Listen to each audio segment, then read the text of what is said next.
Hey, what's going on, guys? Happy early Thanksgiving. And you know what time it is. I'm here to bring you guys the top 10 waiver ads of the week. We're getting to the end of this thing now. We're heading into week 12. Um, at this point, the waiver wire is basically barren, and everything you'll be accumulating or adding is basically based off injuries that come and go.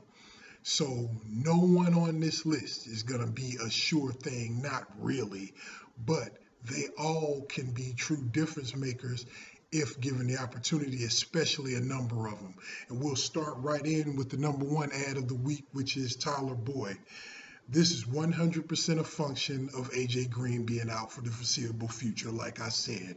Brandon LaFell could have been in this spot, but he's such a streaky, half-talented player that I decided to go with the guy I like better in terms of talent and in the eyeball test.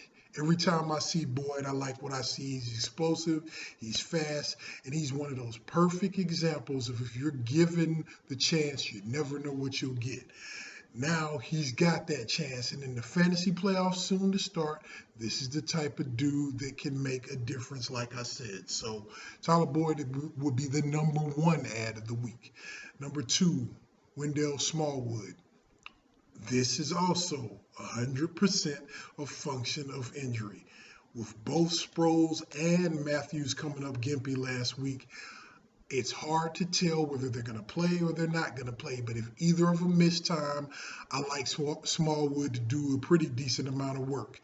With the opportunities he had the last game, if you watch, he ran with good power and good authority, and he was making the most of his carries. So again, if they're forced to miss any time in any capacity, this will be a great guy to add.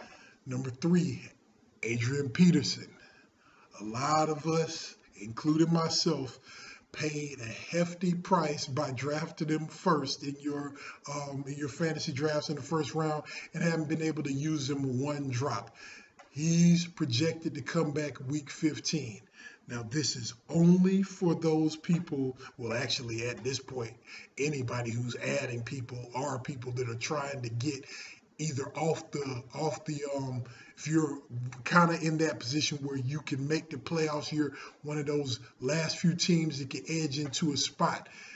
This is one of those guys you'll want to grab if you're able to get in, or if you're certainly in, you definitely want to have a guy like this because we don't know how he's going to look after this second major injury and within like 5 years' time. But if anybody can come back from it powerful and explosive, it'll be Adrian Peterson. So if you're in the thick of the playoff race, everyone can use a running back, and his value could be immeasurable if he's indeed used. Because we don't know if he's going to be used, but I do know this: Jared McKinnon is nothing, and Matt Asiata isn't anything to count on in terms of first and second down. So they were thirsting to get him on the field if he's got any semblance of readiness. So that's going to be something that you can take advantage of if he's given the opportunity to play. So he's out there in probably about 70-something% of leagues. So grab him if you're in the playoff hunt. Number four, Devante Parker. Here's the guy finally starting to show up that a lot of us drafted and dropped. 13 catches and nearly 200 yards in the last couple of weeks. He has all the potential of continuing this, and especially for the fact that the defenses that face the Dolphins have made it their sole priority to take Jarvis Landry out of the equation. With that said, Parker has all the opportunity to take advantage of it, as now it's time for him to show his consistency. He has all the talent in the world. Consistency must reign supreme for him to be valuable. But again, slim pickings. And this is one of those like Devante Adams, the other Devante type situations. They can look basic and whatever, and then all of a sudden they can look like a Pro Bowler. This is the most talented guy in this list in terms of receivers. So it's rare that you have this chance to grab a guy like this late. So take advantage of it. Number 5, Mike Gillislee. Same as the Sproles and Matthews situation. We don't know yet if McCoy is going to miss time. He's having apparently an operation on his thumb, and it's hard for me to picture a running back coming in the same week as having a thumb operation, but you never know. You saw what Rex Ryan did before when LaShawn McCoy a couple weeks ago shouldn't have played. They played him. It's because Rex Ryan is desperate. But Gillislee can hold things down if he's asked to step into it and be the number 1 guy.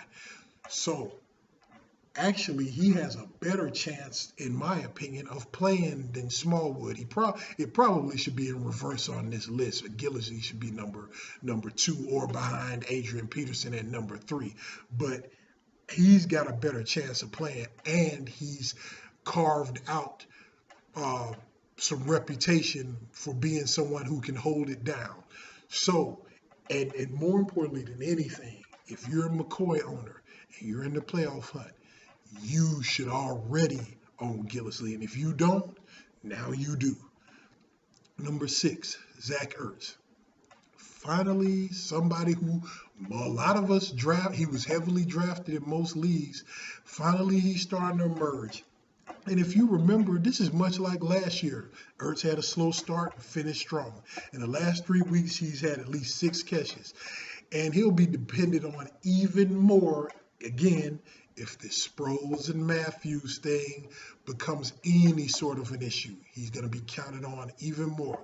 A check down a tight end like that, with his size that he has and the talent that he has, I expect his role to grow exponentially over the next few weeks. So those in need of a tight end might want to look to that. Number 7, James Starks. I said this last week. How long do we think this Montgomery Gadget thing would last? The running back is the running back, and they need it. Ironically, though, last week, Starks, 2 straight weeks now, Starks is making himself a factor in the passing game. But this is the true caveat of this whole Green Bay running back situation. Christian Michael. Over the next few weeks, and we don't have time to waste and wait, but over the next few weeks, we're going to see what's up in terms of Christian Michael. Is he a player that can be dependent on a team, or is he a knucklehead? You don't get rid of a player in week 10 for no reason. We've seen this before in years past, or the past couple of years, where it seemed like Christian Michael just couldn't get his head on straight with all the talent. If you get rid of it, I don't care how good CJ Prosise was doing. You see what can happen to a running back. You can get hurt in this league. So why would you get rid of Christian Michael unless he's a huge emotional wreck or mental problem or a distraction to the team? We're going to see who Christian Michael really is now that he's separated from the team he's been on since he's been in the league. He's in a different type of situation with Mike McCarthy, who's not going to play this game. We're going to see what's going down, and that's going to tell us a lot about him, and more importantly, it's going to tell about Starks' role. But for the next upcoming weeks, you can maybe count on the guy that knows the system. So Starks is a decent add for some depth if you need it. Number 8, Brandon LaFell. Mentioned him earlier.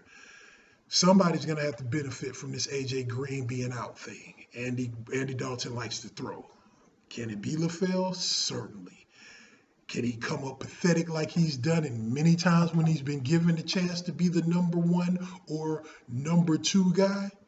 More likely that he'll do that. But if you lose on the boys sweepstakes, you might have to settle for it.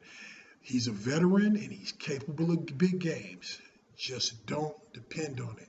So, again, if you're desperate, he could be somebody to spot add just to see how it's going to go. Because like I said, one of these 2 guys is going to benefit heavily, and it's going to carry, and if it's Tyler Boyd, it's going to carry into next year where he's going to become, I'm going to just tell y'all my bold prediction of just the late part of this year. I see Tyler Boyd vaulting himself into a must-start player for the duration of this fantasy playoffs. I just have this feeling. So keep an eye on it. But if you don't get him, grab LaFell, see what happens. Number 9, Adam Thielen. 2 straight with a TD. And with Stephon Diggs getting so much attention from defenders, Thielen benefits from this heavily. He's not a must-add guy off waivers, but he's definitely a must-eye guy. Got to keep your eye on what he's doing.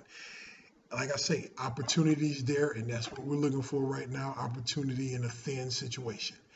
And number 10, who should have probably been number 9 on this list, and Thielen should have been last, is Rex Burkhead. With Gio Bernard out for the rest of the season, somebody's going to have to assume the mantle of this two-headed running attack that has been going for years now.